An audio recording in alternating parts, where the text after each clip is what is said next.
guys ride right-handed or left-handed? What are y'all naturally?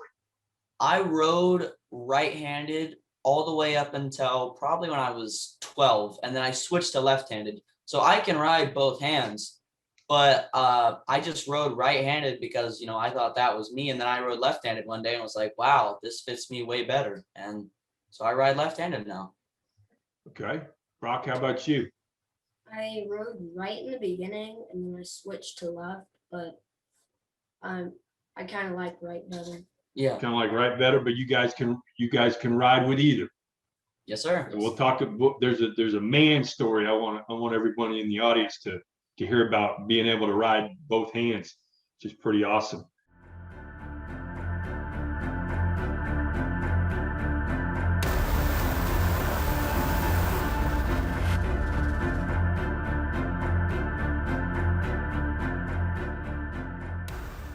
Hey, hello, welcome to the Knight's Path podcast. Today I have two very special guests.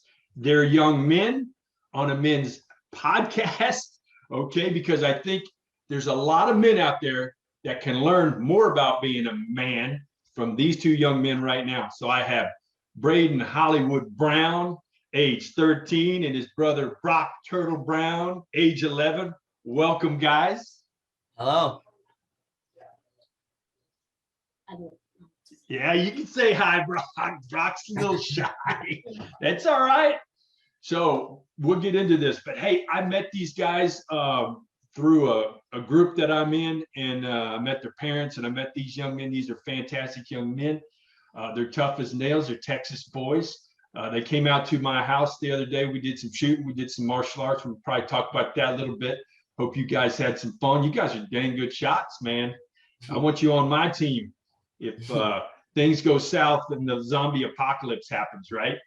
So, all right, you guys are into, my guess, you can probably see these guys have cowboy hats on. You can see some posters in the background with some bull riding and stuff like that. I'm going to put all the links these guys have in the description. So they have pretty good social media presence and stuff like that. So Brayden, tell me where are all you social media channels and stuff? Where have you got? You got YouTube, you got YouTube, tell me about it. YouTube, Instagram, and Facebook are my main ones. I also have a Twitter, but I mean, not really that active on there right now. All right. And what do you talk about on your channels? Just bull riding, life, anything that happens pretty much goes on there. Yeah. Got once a weekend we post top picks for the PBR and just doing reviews on products, stuff like that. Cool. So you guys are into bull riding, rodeoing, right? And Yes, and how did y'all get into that? Well, our dad first got on a bull whenever he was a kid, and he one day was just like, hey, you want to go get on a sheep? And I was like, no, not really, but let's try it. And so we did. And, the first few times I was pretty scared. And then after a while, getting on, I told him not to hold on to me. And then eventually I started doing it professionally and went from sheep to calves, steers, all the way up to where I am right now. And where are you right now? You ride miniature bulls? Right now I'm in senior miniature bulls and senior steers. Okay. All right. And Brock, where are you at? How did your journey start? I started at sheep whenever I was 3. I moved on to calves whenever I was 7. Okay, that's all right. And I'm now in steers, and I'm 11. Okay, so you're now in steers. What was the last thing you said? I am. Is that right? So So it's steers. So like you guys, like what's the progression? So if I had a son that was young and I wanted to raise him up to become a bull rider, and the biggest bull riding event, what organization is that? The biggest bull riding event there is from from sheep all the way up to open bulls, just around Texas would probably be TYBR, and it's a big association where you qualify to YBR World Finals, and then YBR World Finals, you have people from all over the world pretty much coming to YBR World Finals to get on sheep, calves, steers, mini bulls, junior bulls, all of them. And what's that acronym stand for? Say that again? The acronym, is it YBR? Yes, sir. YBR. And It's that? Youth Bull Riders. Okay. Youth Bull Riders. And then what is the big one for adults? Is it the PBR? The PBR, yes, sir. And is that Pro Bull Riders? That's Professional Bull Riders. Professional. There you go. Professional PBR, Professional Bull Riders. You also have the PRCA, which is just all rodeo. Okay. PRCA. And that's like barrel racing and bronc riding and bulls, all that other. rumps, Okay. open, all of it. So the progression would be sheep, and is that called mutton busting? Yes, sir. Mutton busting. And that's pretty much where they put a kid on the back of a sheep, like, and the kid tries to act like Velcro, right? Yeah, pretty much. Yeah. And then so it goes from sheep to calf, right? Calf. Yes, sir. And then steer, Steers, and then miniature bulls, miniature bulls. and then get on up to the big boys, right? Yep, pretty much. There's 3 different levels of miniature bulls. Okay. There's 2 different levels of steers, and then there's also peewee bulls, junior bulls, senior bulls, and then open bulls, which is Okay. the big boys, right? Yeah. So what's the difference between those? Is it It's just age, really. For the riders, if you're my age, I'm going from senior steers to peewee bulls or junior bulls, somewhere in there, and the bulls aren't as rank or mean, or they're not going to buck as hard as the open bulls. Okay.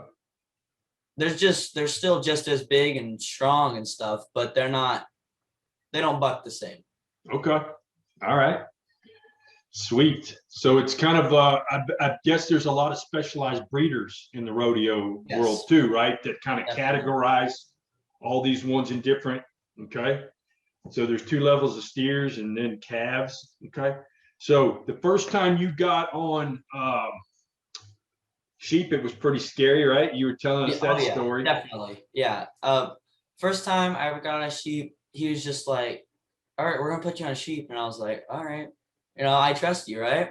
And so I got on him and I rode him out, and then I fell off and I cried for a while. And I was like, don't ever do that again, that hurt. And so, I mean, it was a few months before I was like, you know what, I think I want to do that again. And then he let me go, and then eventually he started holding on to me and running with the sheep. And it just built a really big trust. And then eventually I was to the point where I was riding him so good, I was like, you know what, don't hold on to me. And, we went back and forth from that until eventually I got good enough at it to where I didn't want him to hold on to me no more. And, we went from there, and we did the same thing for calves and a little bit on steers. And then, I mean, it just went from there, really. So, and Brock, same for you. Scared first time? How are you now? Yeah, So are you, Brock, you graduated from sheep to calves now? yes, I'm actually in steers Oh, steers. And there's 2 levels of steers. So are you in the first level or second level? first. Okay. And again, how do they categorize the steers? Is it kind of similar to what you were talking about, Brayden, as far as just different size and rankness and buckability? Different size, bucking ability, how high they're going to kick, how strong they're going to be, just stuff like that. What do you guys wear to gear up to protect yourself? Because I see the pro guys, some of them wear helmets and they have looks like a vest on and stuff. Yeah, we got a vest right here. We got the probably my favorite helmet, the 100X helmet, is a really good bull riding helmet. And then Nice. you got straps to protect the legs.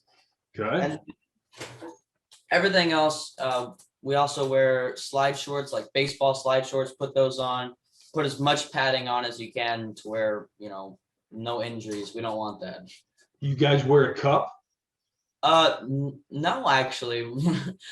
No, we don't wear that. That's great. I mean, that's the question. Me as a man, I'd be like, hey, I might want to wear a cup, But if it's you got a lot of protective stuff on there, you guys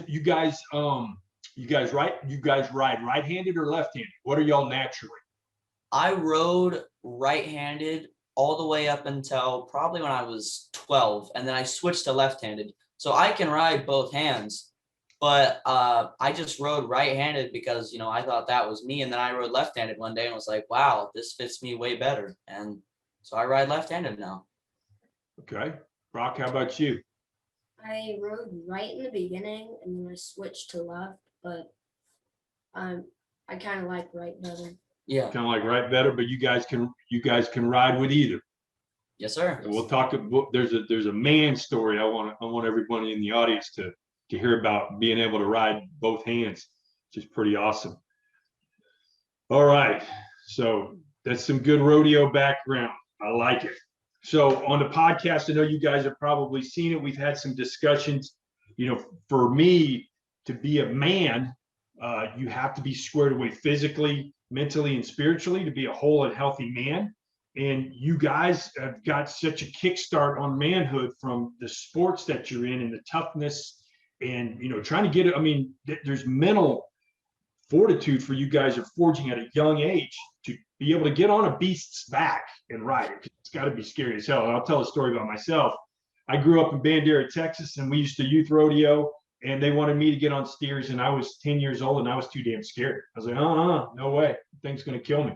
And you guys have been, since knee high to a grasshopper, you've been jumping on things' backs and riding it. So hats off to you guys. But what do y'all do to stay in shape? I know y'all are young and you probably can eat anything and everything you want, but you guys aren't fat and lethargic. You're active. So what do you guys do for physical to stay in shape? And Brayden, I know I've seen some stuff on your Instagram and I've commented on it, but what do you guys do to stay in shape, and what kind of hobbies do y'all enjoy? Well, hobbies is bull riding, and we also do leather work, which just make leather keychains, wallets, belts, stuff like that, and that helps to fund our rodeos. And every morning, wake up, drink a muscle milk, get homeschool done, go outside and just sit-ups, push-ups, pull-ups, go run the block a few times, and then we also have a Marcy Platinum gym in our garage, and we'll go out there and pull on the weights and bench stuff and, have each other spot and stuff like that. Yeah, and then, we box a little. So, go out on the trampoline, box, or punch the punching bag, stuff like that. Brock, do you do the same thing? What's your routine? You get up in the morning, do you drink a muscle milk? Pretty much the same, yeah. Yeah. So what's your so that's great. Body weight workouts are awesome, where you can do pull-ups, push-ups, sit-ups, stuff like that, right? Because you're not necessarily dependent on a gym to do that. And gravity works everywhere on planet Earth so far, right? So you can do that. Yeah. What's your least favorite exercise? Of the sit-ups, the push-ups, the pull-ups, what's your favorite? What's your least favorite? Probably sit-ups, because it's the easiest, but I mean, I like doing pull-ups and push-ups because, like, I know that that's building my arms, and push-ups is building my arms and my core and stuff like that. And I know sit-ups is building my core also. I don't know. It's just something about sit-ups. I don't like sitting there and pulling my whole body up that many times. Brock, how about you? My least favorite is probably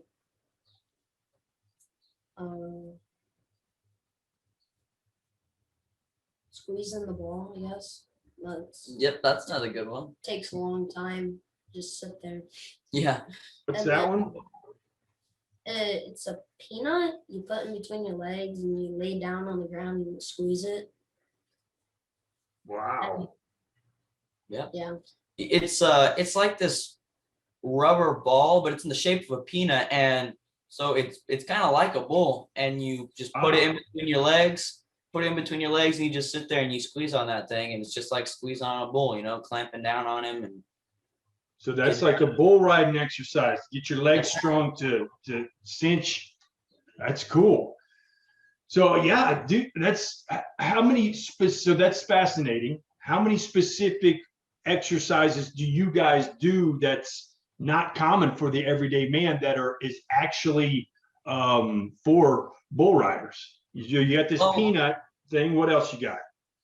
So didn't even think about it that way, but our push-ups are actually they're called bull rider push-ups, and basically the way you do them is it's just like any regular push-up, but you want to like hold your shoulders back and you want to basically flex every bone in your body and go down and do as many as you can. And then there's also neck exercises where you take the helmet, put it on your head, go lay off the side of a bed or something, and then up and down and side to side, and that builds your neck muscles.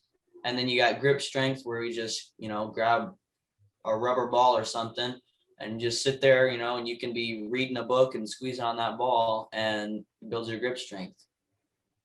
Sweet. Yeah, I was gonna say grip strength's got to be in there somewhere. Yes. And then you guys, you'll switch hands. So in case you have to use your other hand or to get good at your other hand. So that's awesome. Sweet. I like it.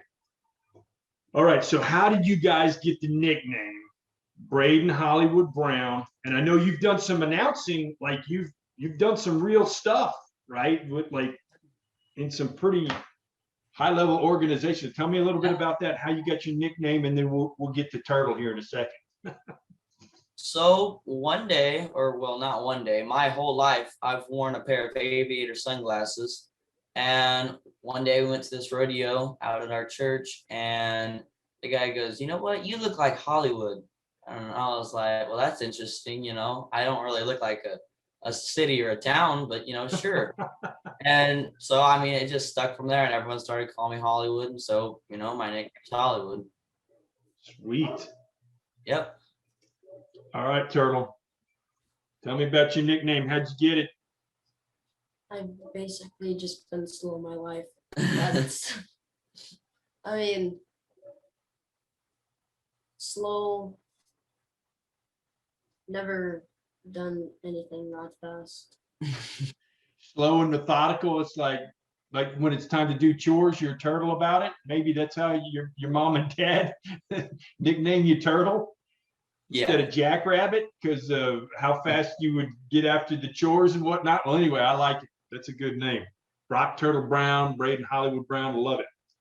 All right, let's talk about some of the toughness. So, Brayden, I know that one time you were riding a bull and something happened to your good arm or the arm you were riding with. And tell me about that story. Well, it was probably the very first event that I switched to left-handed. And I rode my first one, and my second one came out, and it was a really good bull. Let me tell you, I love this bull. I've ridden him before, to the left, cranking it. Could have been 90 plus points on him. And whenever the gate opened, he's kind of squatting. And so I was already immediately behind, and I knew I was going to be when I nodded my head. So I went to go and, whip around that corner. And whenever I did, it just snapped both the bones in my wrist. And we didn't know that. So I just, I walked up to Dad afterwards, and I was like, "Dad, I think my wrist is broke." And he was like, "You sure?" And I was like, "Yeah, I'm pretty sure it's broke." And so the next day, he was like, "Well, you're not going to get on." And I was like, "Yeah, I am." And he's like, "What do you mean?" And I was like, "I'm just going to ride with the other hand." So then I'd ridden right-handed my whole life. So just turn the glove inside out, put it on my right hand, and, there you go. Rode right-handed for, I think it was 4 or 6 bulls somewhere in there, and I mean, it was a blast, really. And then afterwards, went to the doctor, and he was like, "Dude, you broke both the bones in your wrist. You should not have gotten, it was not a good idea." And I was like, "Well, we didn't know. Everyone was saying that it was sprained." And he was like, "No, it's not sprained. They almost had to get surgery on it. It was that bad." So, Wow. So how'd you do in that? How'd you do it in that event or that rodeo? I know that in the first round, I was third. And well, actually, there's another fun story. The very first round of that rodeo, I come out and my bull just completely flips over. And that doesn't normally happen, but he just kind of tripped and he fell on my right leg, which is the leg that I broke a while back. And I mean, it was pretty scary, but afterwards I got a re-ride, got on him, rode him, got about third in the round. I don't know how I finished up in the event, but I know I got third in one of the rounds, so that's pretty good. Well, and you broke 2 bones, and that was after what number? How many bulls did you ride that entire event? That entire event, it was 5 plus the re-ride was 6. Okay. And when did you break the bones in your left hand? What ride was it? Okay. Second day. So go ahead.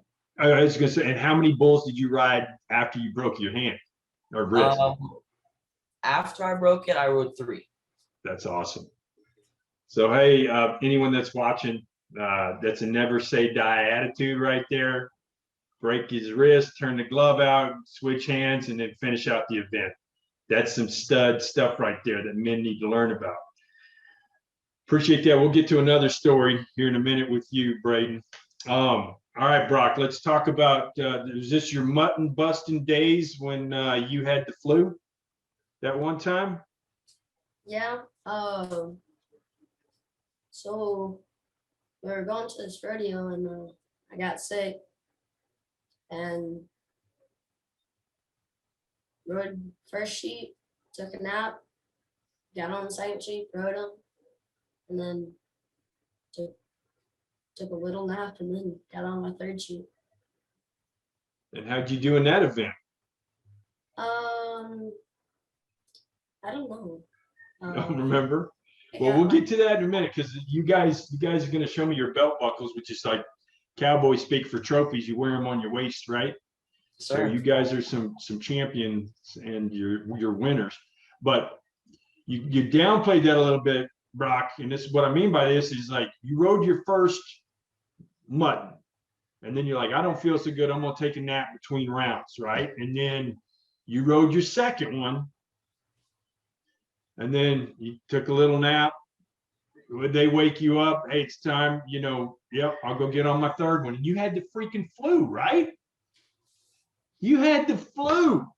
So anyone watching this, holy cow, these guys, they're now 13 and 11. They're seasoned tough guys. But I mean, this is when they were younger. And they're like, this is how these guys are getting. Can you imagine having the flu and you rode a mutton? And then you go take a nap in the truck and you get woken up. All right, time to get on the second one. Okay, get on the second one. Still not feeling good. Gonna go lay down, rest before I get on the third one. What makes you guys so tough like that? Because well, first I'll share a story and then I want you guys to answer because that's like mental fortitude that, and I imagine it has to do with the way you guys are raised by your mom and dad because not everybody in the world has that toughness to just persevere and go no matter what. So we'll talk about what you guys go through mentally. And I want to really kind of hear it from your point of view, but just to tell y'all from an adult standpoint with the flu, I've only gotten the flu once, and I got the flu once when I got the flu shot. I haven't had the flu shot since because the only time I ever got the flu was when I got the freaking flu shot. So I don't do the flu shot anymore. But I remember we go see I'm just outside of Waco, and then we go to Austin on New Year's Day to go spend time with my wife's family for Christmas, and then we'll drive back. And my wife and daughter took off ahead of me, and I'm at the house. I felt like crud, and I suspected I had the flu. And I remember calling my wife and saying, honey, I don't feel good. I don't think I can make that drive. And I think I got the flu. And if I go, I'll get everybody sick. And my wife's like, it's Christmas. When can I expect you here? And I was like, all right, I guess I'll get in the truck and head that way. And I was so wimpy and like pissed and like, dagnabbit, I don't feel good. She's gonna make me drive over there and bring the presents, and I'm probably gonna get everybody sick and wham.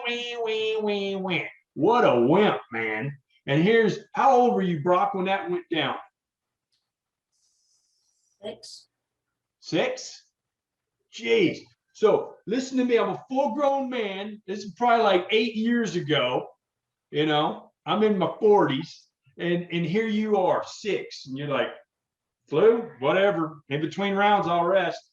Man, tough. I love it. All right, guys. So tell me about your toughness. Tell me about how you guys grow up so tough. And I want to have your dad on this podcast because he and I've talked about forging men and his passion about forging men. There's Pops. So I'll have you by yourself, but I certainly want you to chime in because you and I've talked about your take on how you forging these young men and the fortitude they have. And that's Brandon Brown, by the way, the pop in the back. But so how do you guys get so mentally tough? Tell me about it. That's some tough stuff. You got broken bones and you're getting on a bull, you're switching hands. And then Brock, you got the flu and you're getting on the mutton. Tell me about it, man. So we'll start with you, Brayden. Tell me about your mental toughness, bro. Well, I mean, ultimately, it's just drive. I mean, if I want to do that, then I'm gonna do it. It's not for, the fame or the glory or the lights or, the ooh, ah, look at me. It's, I like doing that. And if I want to do that and I want to do it that bad, then I'm going to do it. And I don't care if I broke both my legs and one of my arms, if I still got the other arm working and, I can win a world title with the other arm, then I'm going to go give it my all. Man, that's badass. That's passion. That's passion right there. That's passion and a drive to do your very best. Right? I love it. So Brock, how you get so tough when you have the flu at 6 years old to still get on a mutton 2 more times? I feel like it's basically adrenaline. It's fun, gets your blood pumping. You get, I don't know, like, it's like drinking like 50 Red Bulls. It's fun. That's awesome. So it's just passion, and it's you guys just never say die attitude, never quit, never give up, right? Yes, sir.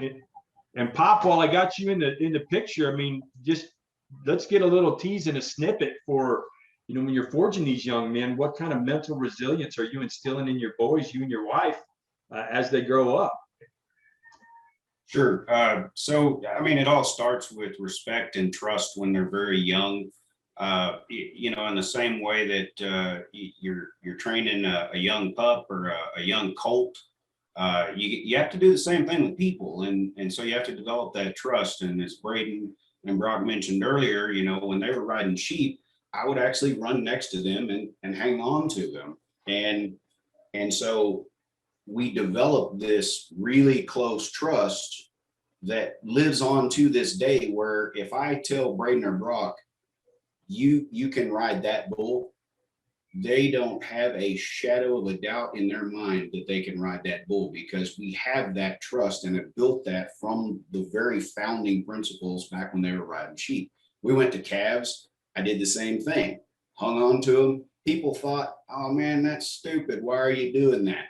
And I said, well, the difference is your kid goes to put his hand in that rope and it's shaking. My kids go to put their hand in that rope and they grab onto that rope and there ain't 1 ounce of fear in them, because they know dad's there. And if they need me, I'm going to be there. And so that type of, and we call it the egg in bull riding. You don't want to break the egg. You don't want to kill your kids off. They call it that too. Yeah. So you don't want to break that egg. And so right from the beginning, we go in and I just hard boil that sucker. Yeah. And so the trust element is there. The other thing is respect.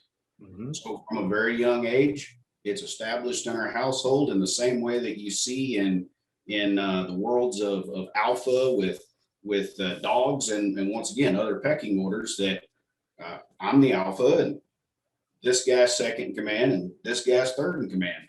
And so as the orders are given, they come from me through Brayden to Brock and vice versa. And so Brock, just by happenstance, is the youngest one, but he answers to Brayden, and if Brayden says to do something, he does it. If he does it wrong and Brayden steers him wrong intentionally, well, then there's consequences.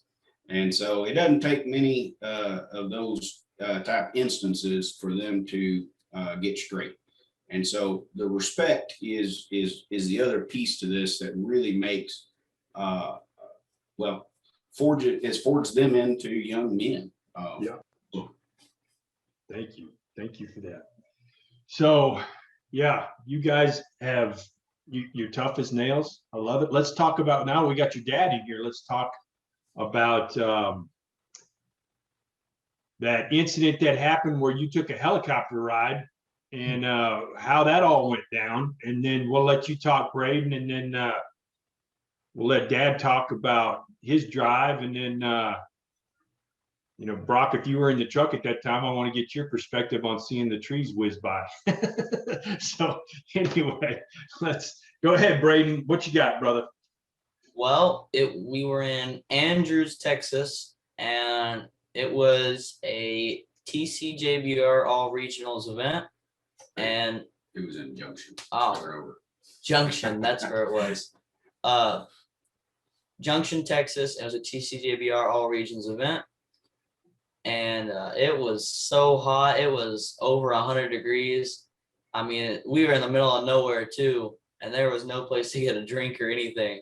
And so, my first bull went out there or steer, excuse me, went out there and, good jump kicker, got off of him, finished, pretty good in the round. But right whenever I was getting off of him, my spur got caught in the end of my tail rope, which doesn't ever happen, and just yanked me up underneath the bull. And he stepped through my vest and hit my ribs, which lacerated my liver and, tore my intestines little, stuff like that. And so went out to the truck and, we sat there for a little bit, because I thought I just, got the wind knocked out of me. That's what it felt like.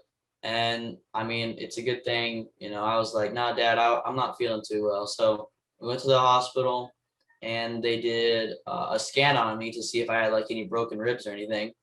And, I had cracked ribs, stuff like that. But they said, you got a lacerated liver. And I didn't even know what that was. I was like, what is that? And they were like, basically you're bleeding on the inside. And I was like, well, I didn't even know I could do that, but okay. And so we waited for the helicopter to get there. Helicopter landed, they went and put me in there and flew across the desert until we got to the biggest hospital there was. He left out the part where he got his IV and he's like, hey, can y'all get this needle out of my arm? I got another bull to go get on. Yeah.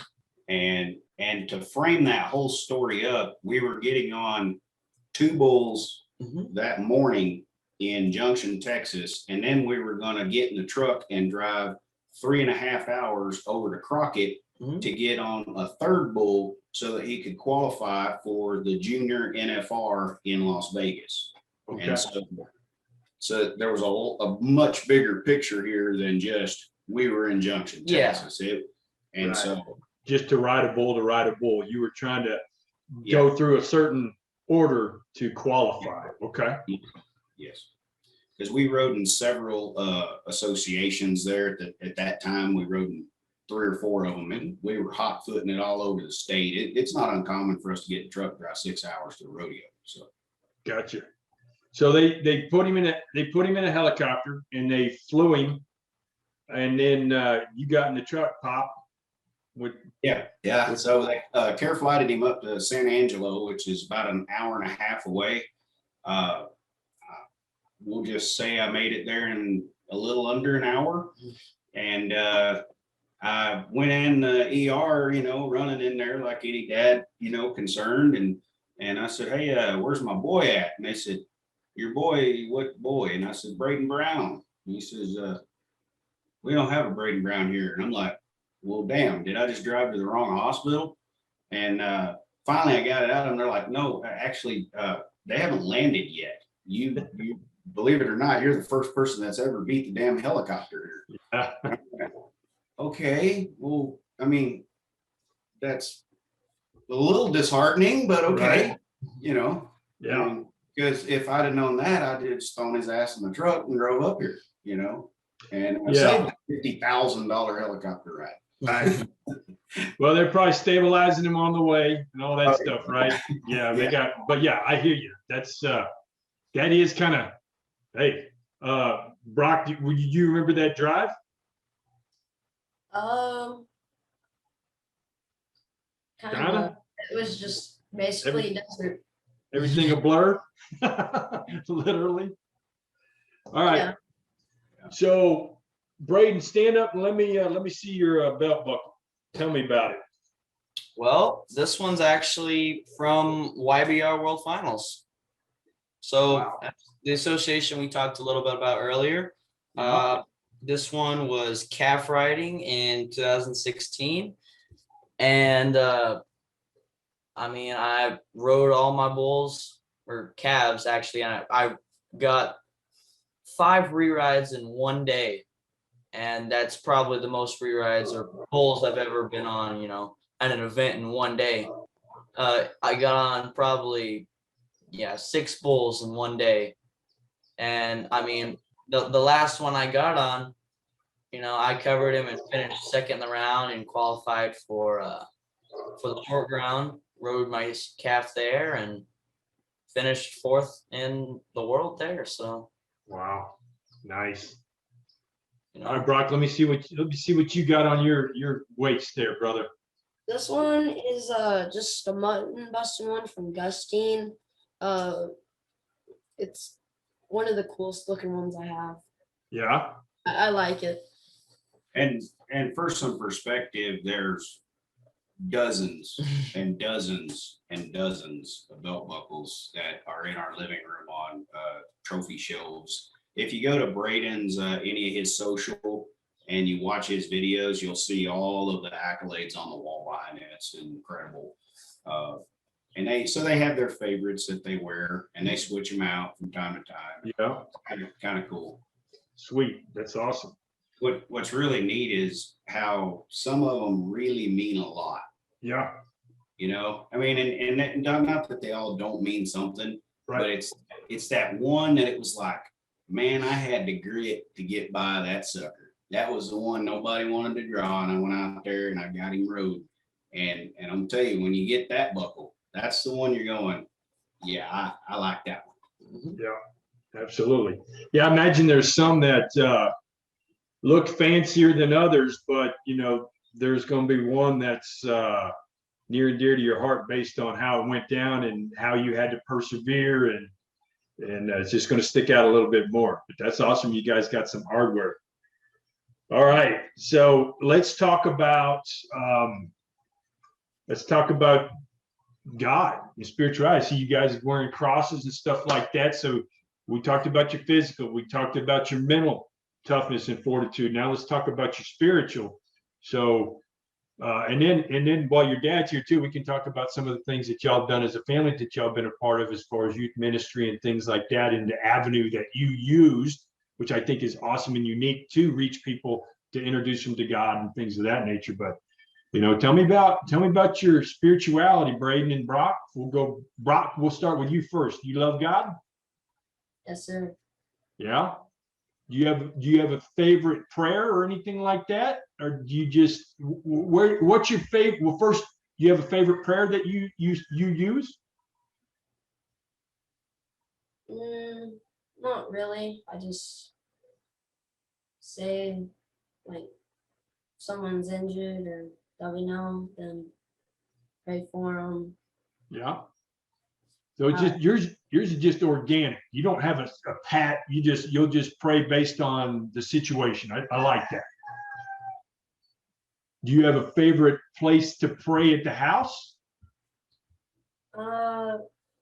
Not really, just whenever we eat, wherever, Yeah. and then whenever we go to sleep, pray in their bedroom. Yeah. So me personally, I always like praying outside because that's, to me, that's God's cathedral, right? And I've been to plenty of churches, but there's a roof and there's people, and sometimes I like being outside and being all around, because the good Lord paints an original picture every day for us, and all we got to do is look up to appreciate it, and it's amazing. So I always feel close to God when I'm out praying out amongst his things, and I have a certain direction on my property where I like to do a little ritual to thank him.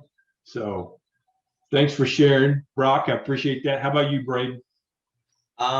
Well, most of the time whenever I pray, just say what's ever on my heart, get everything out all at once, and then I pray about some of the stuff, every day. Gotta just pray for mom and dad and Brock and the family, and anyone that I know that's sick or ill or anything like that. Pray for the world right now, and all the states that we're going through, stuff like that. That's awesome. Well, I know you guys probably pray often at rodeos when you see someone, because I know they do that where they'll sit there, hey, let a little moment of silence. Some guy get carted off in an ambulance, the announcers usually stop. So a very good Christian organization of the rodeos and stuff I've been around. So Dad, let's talk about the youth ministry that you and I kind of discussed in the past, and what y'all did as a family, and how long y'all did that, and what kind of skills that you used in the avenue to try to reach some of these folks. Sure. So, well, first of all, I'd say that rodeo is unique in that we pray every rodeo that we go to. There's a prayer, and every rodeo we go through there is a national anthem. And you damn well better make sure you're standing for that national anthem, and you better make sure you're on a knee or respecting God during that prayer. Or there's a whole bunch of hard-nosed cowboys that'll get you straight in a hurry. Yeah, I bet. I love it, man. It's America, bro. It goes back to respect. It goes back to the integrity of a man, and understanding that, there's something bigger than just you. And so part of that is respecting and understanding your country, but then it's also respecting and understanding God. And what led us to the rodeo ministry was that Brayden, I'd hauled him up to Waxahachie. We were going up there every Wednesday to get on sheep, and I'm like, man, I mean, it's, we're about an hour away, and I'm like, by the time we pay for fuel and we go out to eat and we do all this other stuff, why don't I just buy some sheep? And we do this at our church, which was a cowboy church there in Whitney, Texas. And I actually didn't get a lot of buy-in, believe it or not, as a cowboy church. I didn't get a lot of buy-in from the preacher himself. He's like, well, if you want to do that, go ahead, not really, not really going to stand in your way, but I'm not really going to go out of my way to help you either. And so, but it kind of took me back. But in the end, it was, he was actually doing something there. It was to create the resolve to say, oh, okay, because that's the way cowboys are, is they challenge you, and so we went and bought some sheep and started hauling sheep up there. Well, at first we did it like, what was it, every Tuesday or something for, gosh, probably 2 years, every Tuesday. And what was interesting is that in that particular area of Texas, it's right by a lake. The demographic there is very low income folks. A lot of them are in broken homes, split families, abuse, just some atrocities I don't even want to talk about. And so that Tuesday evening gave those kids who, for all intents and purposes, they would have never just said, hey, Mom, I think I want to go ride a sheep. They would have never done that. But we advertised in the community. We put up flyers everywhere. People put the word out. And then probably, and not to be boastful in any way here, but I think the reason those kids kept coming back is because I hung on to them. In the same way I hung on to my kids, I hung on to every single one of them kids until they told me let them go. Yeah. And I don't think a lot of them kids ever had that in their life. Yeah. You know, they come out of that chute and I'd be there. And the first few times, and I'd get in there with them on that first time, and man, they're just shaking in their boots, terrified. Yeah. And I tell them, look, you look at me and look me in my eyes. I will not lie to you, and I will hang on to you. And if you don't want to ride this sucker more than 2 jumps, I'll pull you off of them. Yeah. I said, but what I'm not going to do is let you hit the dirt, because take me to get slammed in the dirt, said no kid ever. Right. And that's what ruins most of the kids that get into that try and come into the sport is they go get on a sheep, they get slammed, they go get on a calf, maybe they're a little older, they go get on a calf and get slammed. Yeah. And it's just learning to ride an animal 1.2 seconds at a time is a bad idea. And so, getting that trust with the community, my wife and I were able to run and sustain a buck out ministry for 9 years, Wow. 8 or 9 years of that. And so we eventually expanded though, because as you can well imagine, Brayden, of course, graduated calves. So then we had calves, and then he graduated steers. We had steers. Of course, by that time, Brock's coming in as sheep. So here it is. They're just kind of going up the ranks, and we're buying. Eventually, we just had a stock contractor that we solicited on a contract. They came in, they brought all the stock. It was just a done deal because with my hectic schedule and my job, it was very difficult for us to just keep maintaining livestock. So,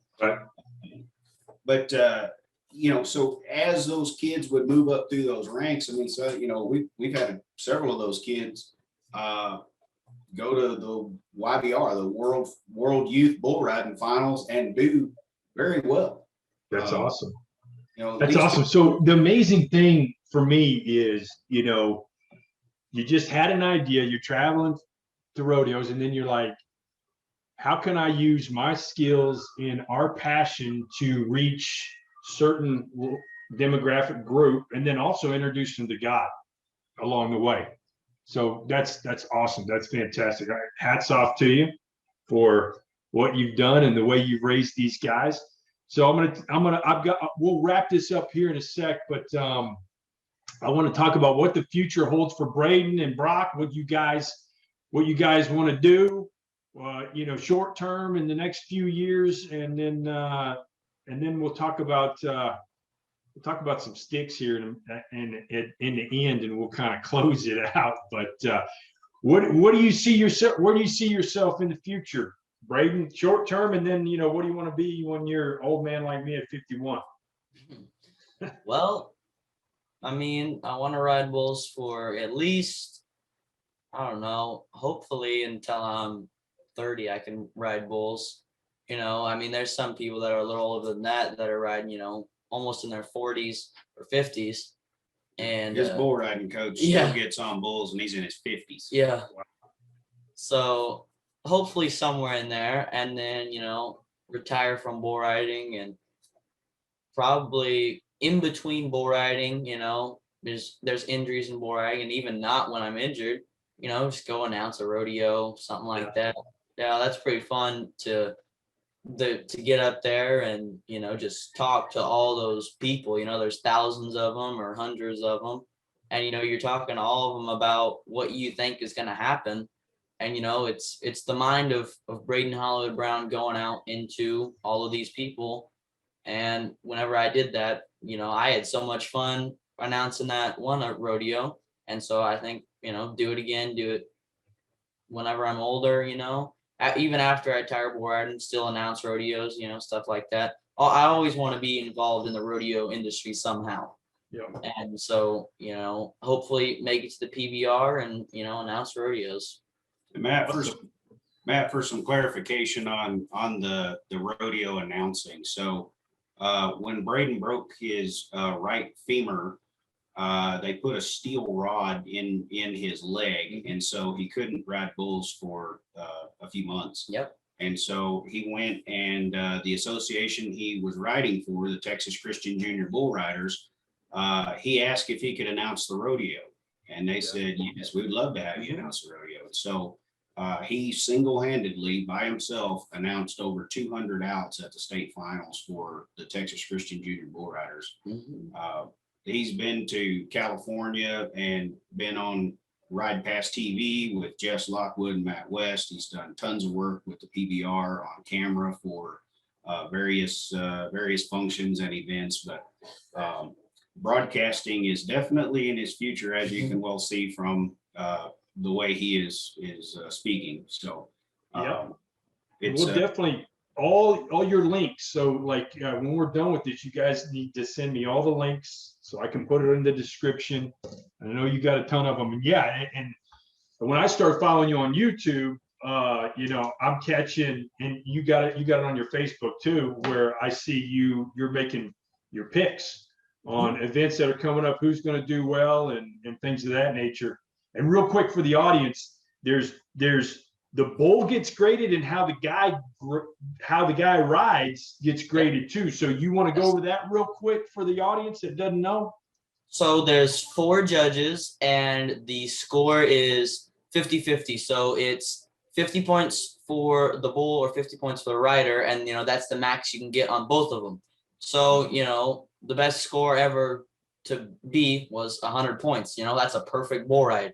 The bull performed, the best anyone could, and the rider performed the best he could, and 100 points bull ride, that's a big deal. There's only been one of those in the history of the entire sport, and I don't know if we'll ever see one again, but, that was a big deal. And then, you want to be high 80s, you want to be high 80s, but, you got, if you get a good bull, you can be 90s, low 90s, and then if you got a great bull, you can be 90 plus from 95 up, and then if you got like the best bull in the world, you can be 100 points. But we only seen that once. Yeah. What's the highest score you've ever gotten? The highest score I've ever gotten was, I don't know, it was 90 points. So at a rodeo somewhere. I can't remember where, but I know I was 90 points. So you touched 90. That's awesome. How about you, Brock? What's your highest score? Is it the same for mutton and calves? And okay, Yes, sir. Keep it all. Okay. What's the highest score you got, Brock? I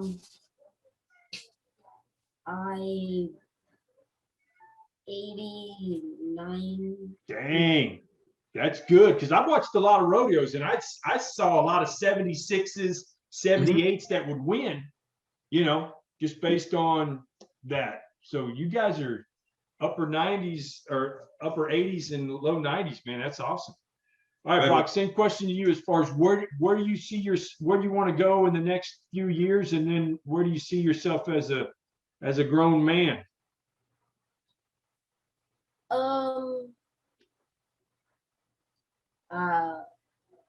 Next few years, I want to keep bull riding, working out. Yeah. To the PBR. I don't know what I'm gonna do when I'm around 50. That's a long time from now. You don't have to think about it. You can just let things happen. You'll figure it out. But you still want to rodeo. You still want to progress through the bull ranks like your brother's done, and start moving up there and see where that leads you. Yes. Sweet. Love it. All right, guys. The Browns came out to my house last weekend. We got to shoot some ARs, and I tell you what, these guys are good. Hey, I was going to mention, Brayden didn't mention the time qualification, because there's 100-point ride, 50 and 50, but time issue in there as well. I don't know if you wanted to touch on that. Yeah, let's do that. I want to educate the audience for those that aren't well versed on rodeo, and you're certainly teaching me stuff too. So yeah, tell me about it. I didn't talk about it, but you gotta stay on the bull for 8 seconds. And from sheep to calves, or sometimes junior steers, it's only 6 seconds. But once you get up to bulls, mini bulls, stuff like that, it's 8 seconds. And you can't slap the bull.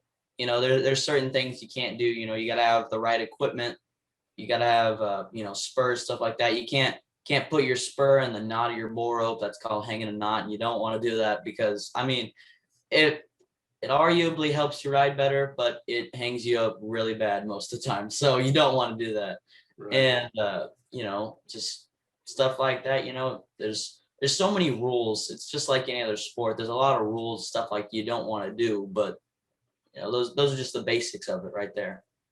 Cool. I appreciate it. Thank you. All right. So these guys came out last weekend and they shot some ARs on the backside of my property, and we were shooting steel. And just to give you an insight into some of the character of these young men, is I got 5 different steel targets set up. One of them's a silhouette, and then I got different shapes that go down to the smaller shapes. And when you're shooting steel, when you're ringing steel, it's easy to you kind of get that instant feedback and reward from shooting the trigger, pulling the trigger, and hearing that ting, ting, ting.